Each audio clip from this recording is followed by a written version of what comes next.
With nearly 6 million Ukrainians displaced inside Ukraine, one public service app has become a crucial lifeline. It's called DIA, that's Ukrainian for action. And thanks to a $25 million U.S. investment, nearly half of Ukraine's population is actively now using the app to track Russian troops, report damage from Russian strikes, and secure loans to fix it. The app also houses passports and allows Ukrainians to access social aid and more than 100 other crucial services. Helping lead the effort is USAID Administrator and former UN Ambassador Samantha Power and Ukraine's Minister of Digital Transformation, Mikhailo Fedorov. Both joined me Tuesday with the help of a translator for an exclusive interview after they did a public rollout here in Washington. Thank you both for being here. So, Minister, this is just an extraordinary app. You helped design it, create it. The technological advances in Ukraine have really stunned the world and impressed the world. Tell us about it. First of all, we have a big ambitious mission to create Ukraine the most convenient country in the terms of public services.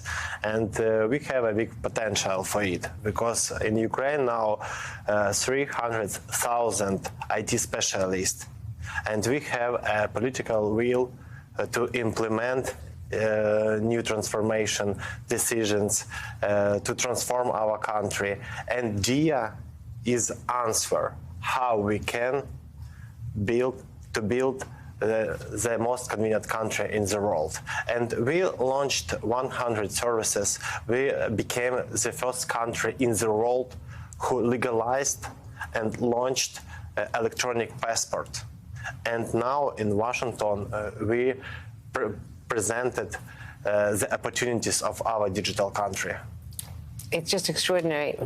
Administrator Power, Ambassador Power, so USAID helped fund this $25 million as sort of a startup. But what Ukraine has done, I mean, we first saw it in the days of the invasion, which was, basically stopping the cyber attacks in their tracks, which everyone had expected Russia to have such a great advantage of. It is really hard to find words to describe the technological sophistication of Ukrainians' young people. We have a 32-year-old deputy prime minister here beside me, of the tech specialists that Mikhailo mentioned.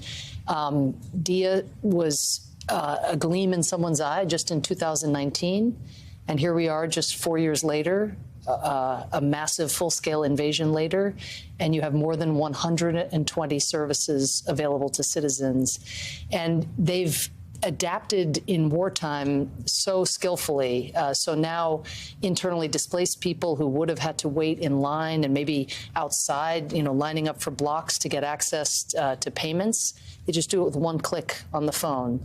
Mikhailo's neighborhood was bombed last night, as it happens, and he was showing me photos of a couple of the buildings in his neighborhood that had bomb damage at the top. What will happen later today, if it hasn't already, somebody will go and they will take a photo of the bomb damage, upload it, and very soon they will get an assessment of how much that damage is.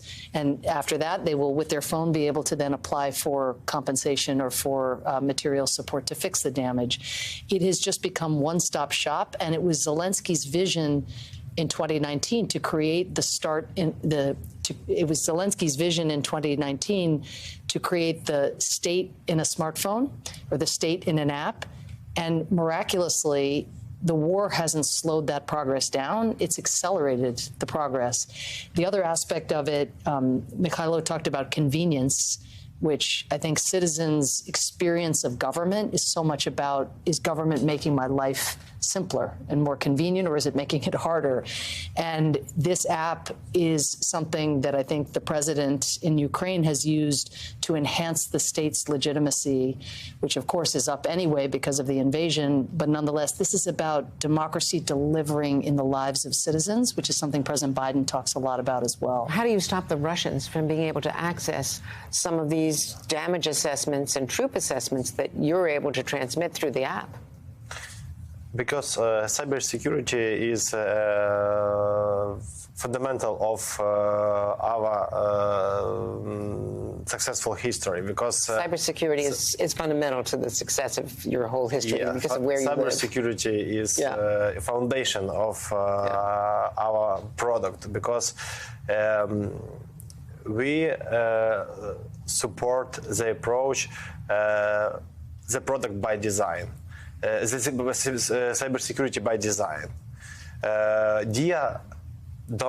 DIA doesn't save data.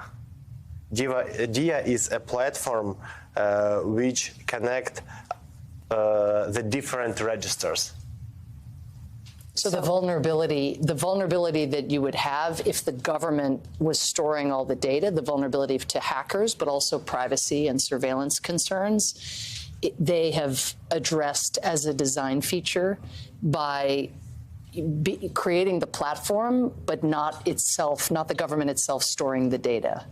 But at the same time, Mikhailo wears another hat, not just creating DIA, which is to work on cybersecurity protection across all ministries. And that is, as you say, that is the dog that is not barking in this war. Putin has invested hundreds of millions of dollars in trying to take down Ukrainian government functionality through cyber attacks, and they have withstood those attacks just like they've withstood conventional weapons attacks. What is the future here as you develop these technologies? Are the students who are coming up in Ukraine conversant with, are they able to do all of these things? Yes, of course. And now we share our expertise with other countries.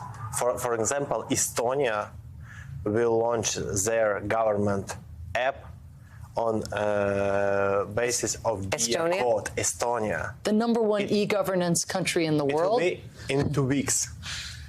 And it's a good proof of our product.